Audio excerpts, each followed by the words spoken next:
नमस्कार शिक्षक साथियों, जब से सुप्रीम कोर्ट का एक फैसला सामने आया है टीईटी को लेकर पूरे शिक्षा जगत में हलचल मची हुई है।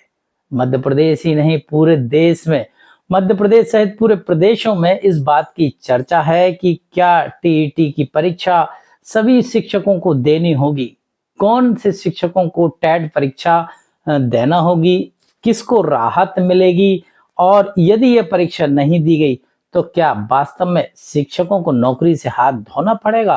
तो एक गर्म मुद्दा है, एक बड़ा मुद्दा सामने आ गया अचानक, क्योंकि सुप्रीम कोर्ट के जो 1 सितंबर का जो ऑर्डर आया उसके बाद टेट की परीक्षा को लेकर कई तरह की बातें सामने आने लगी हैं। कई शिक्षक साथी ये कह रहे हैं कि हमने इस तरह की कोई परीक्षा नहीं दी है और हम शिक्षक बन गए हैं, तो क्या अब हमें परीक्षा देनी होगी, और यदि परीक्षा देने के बाद यदि पास नहीं हो पाए तो क्या सरकार हमें नौकरी से बाहर कर देगी। तो ये बातें अभी चर्चाओं में हैं। तो हम सभी का निचोड़ लेकर आए हैं और आज के वीडियो में आपसे और आपके विचारों को साझा करेंगे, और टेट परीक्षा किन शिक्षकों को देना होगी और ये परीक्षा कब होगी, इसके बारे में आज बात करेंगे। इससे पहले कि निवेदन करेंगे, यदि आपने हमारे चैनल को सब्सक्राइब नहीं किया तो प्लीज चैनल से जरूर जुड़ें, जिससे कि हम आपको इस तरह की जानकारी उपलब्ध करा सकें। तो प्लीज चैनल को सब्सक्राइब कर दें और एक लाइक का बटन दिया है, साथ ही लाइक कर दें और अपने साथियों को ये वीडियो जरूर शेयर करें। साथियों, हम आपको बता दें कि सुप्रीम कोर्ट ने टेट को लेकर जो आदेश जारी किया है, जो ऑर्डर जारी किया है, उसके बाद अब शिक्षकों को टेट परीक्षा देना होगी। इसके लिए सुप्रीम कोर्ट ने 2 वर्ष की समय सीमा निर्धारित की है। तो 2 वर्ष के अंदर शिक्षकों को टेट परीक्षा के दौर से गुजरना होगा। अब बात आती है कि टेट परीक्षा कौन देगा। चलिए हम मध्य प्रदेश की बात करते हैं। तो मध्य प्रदेश में सबसे पहले जो भर्ती हुई है, अस्थायी भर्ती जिसे कह सकते हैं, पहले तो मिनी पीएससी होती थी, तो वो एक तरह की परीक्षा हुई, उन्होंने रिटर्न फाइंड किया और उसके बाद वह टीचर बने। इसके बाद नियमित पदों पर भर्ती होना बंद हुई और इसके बाद पंचायती राज व्यवस्था में गुरुजी और शिक्षा कर्मी पद जनरेट किए गए, और इसके बाद 500 रुपए में शिक्षा कर्मी का पद जनरेट किया गया, और उसी गांव के व्यक्ति को लगभग ऐसा एक फॉर्मेट था कि पंचायती राज में पंचायत के व्यक्ति को ही रोजगार दिया जाएगा और वो वहीं का स्थानीय उस विद्यालय में पढ़ाएगा। इस विचारधारा को लेकर ये पूरी बात सामने आई। इसके बाद शिक्षा कर्मी और गुरुजियों का नियुक्ति होने लगी। 500 रुपए वेतन से स्टार्ट हुआ, धीरे धीरे संघर्ष करते हुए वह अध्यापक संवर्ग में शामिल हुए, फिर नवीन शिक्षक संवर्ग में शामिल हुए। ये तो इस तरह का ये सम्मिलियन का क्रम था। परंतु हम बात करते हैं टेट को लेकर। अब शिक्षा कर्मियों की जब भर्ती हुई तो इनका कोई भी रिटर्न एग्जाम नहीं हुआ। बिना रिटर्न एग्जाम के शिक्षा कर्मी और गुरुजियों की भर्ती हुई। इसमें एक कड़ी और जोड़ दें तो एक संविदा शिक्षक, शुरू में संविदा शिक्षकों की जो भर्ती हुई वो भी बिना रिटर्न टेस्ट की हुई। तो जिन्होंने रिटर्न टेस्ट नहीं दिया, क्या उन्हें टेट की परीक्षा देना होगी?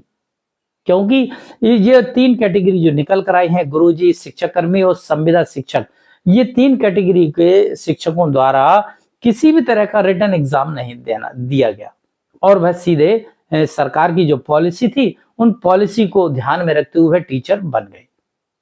इसके बाद आगे की संविदा भर्ती हुई, उनमें व्यापम के द्वारा एग्जाम हुआ, और फिर उसके बाद आगे आप जानते हैं निर्धारित कर्मचारी चयन आयोग द्वारा परीक्षा आयोजित कराई जाती है। तो अब ये पटरी पे बात आ गई है। अब बात करते हैं कि जिन्होंने किसी भी तरह का रिटर्न एग्जाम नहीं दिया, क्या उन्हें तो देना होगी। तो मेरे विचार से साथी, जिन्होंने कोई भी रिटर्न एग्जाम नहीं दिया है उन्हें टेट परीक्षा के दौर से गुजरना होगा, उन्हें टेट परीक्षा देना होगी, चाहे वह शिक्षक ऑपरेशन क्वालिटी के तहत लगे हों, चाहे वो शिक्षक कर्मी के रूप में भर्ती हुए हों, या गुरुजी के में, या संविदा शाला शिक्षक के रूप में, सबको रिटर्न एग्जाम टेट के रूप में देना होगी। कब देना होगी ये तो सरकार तय करेगी, टाइम टेबल डिसाइड करेगी, और इसके बाद 2 वर्ष के अंतर इन सभी शिक्षकों को टेट एग्जाम फाइट करना होगा, तो ये नौकरी में बने रहेंगे। दूसरा, सुप्रीम कोर्ट में कुछ राहत दी है कि जिनके सेवानिवृत्ति नजदीक है, जो रिटायर्ड होने वाले हैं, जिनकी नौकरी कम बची है, उन्हें इससे छूट दी गई है। परंतु बात उन्हीं की आती है कि आखिर जो रिटर्न एग्जाम देंगे और जो फाइट नहीं कर पाएंगे, जो पास नहीं हो पाएंगे, क्या वो नौकरी में बने रहेंगे?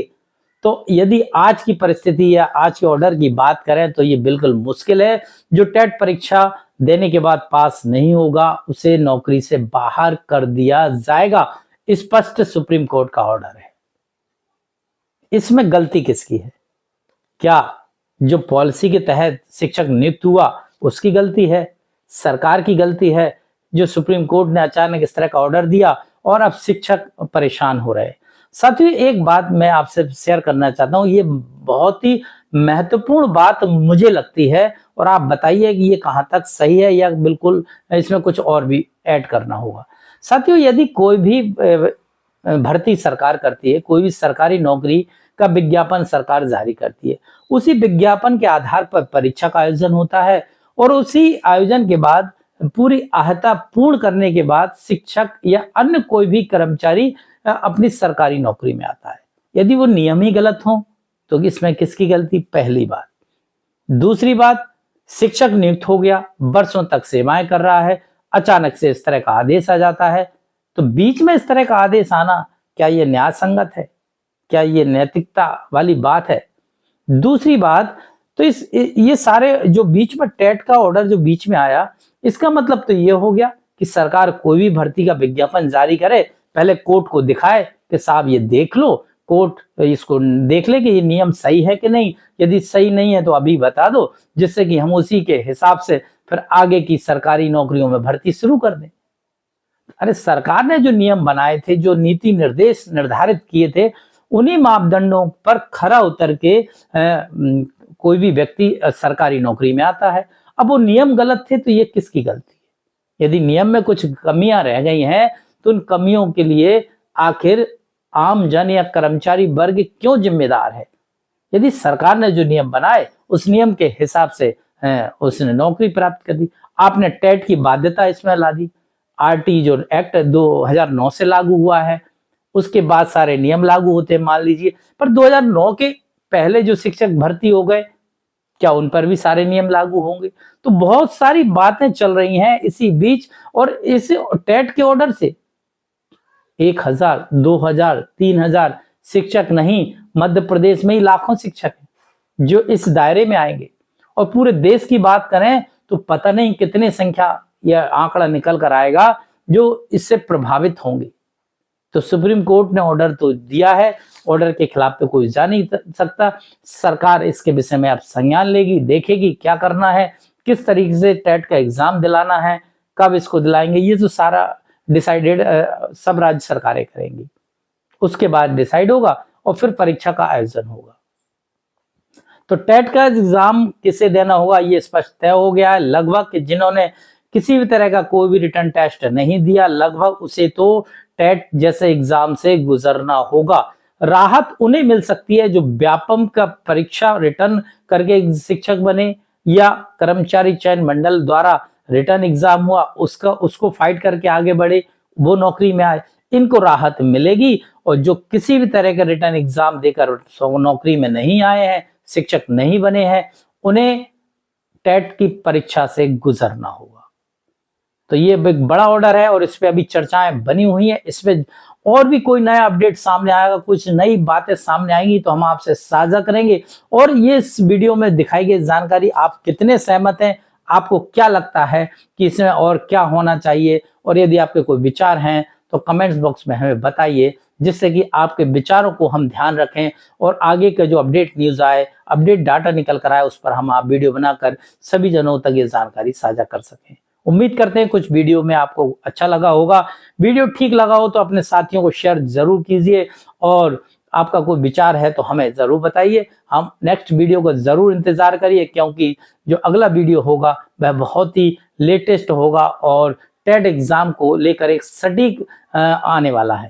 तो बने रहिए हमारे चैनल पर, और यदि आपने सब्सक्राइब नहीं किया तो प्लीज चैनल से जरूर जुड़ें, चैनल को सब्सक्राइब करना ना भूलें।